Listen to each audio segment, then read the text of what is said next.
Battery চালিত autorickshaw চলাচল বন্ধে হাইকোর্টের আদেশের বিরুদ্ধে আপিল বিভাগে যাচ্ছে রাষ্ট্রপক্ষ। রোববার ডেপুটি অ্যাটর্নি জেনারেল নূর মোহাম্মদ আজমি বিষয়টি নিশ্চিত করে বলেন, আবেদনের প্রস্তুতি চলছে।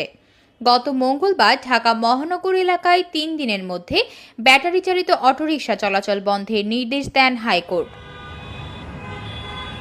একই সঙ্গে ঢাকা মহানগর এলাকায় ব্যাটারি চালিত রিকশা চলাচল বন্ধে কর্তৃপক্ষের নিষ্ক্রিয়তা কেন বেআইনি হবে না তা জানতে রুল জারি করা হয়। প্যাডেল চালিত রিকশা মালিকদের করা এই রিট আবেদনের প্রেক্ষিতে এ আদেশ দেন উচ্চ আদালত। এরপর থেকে আন্দোলন করে আসছেন ব্যাটারি চালিত অটোরিকশা চালকরা।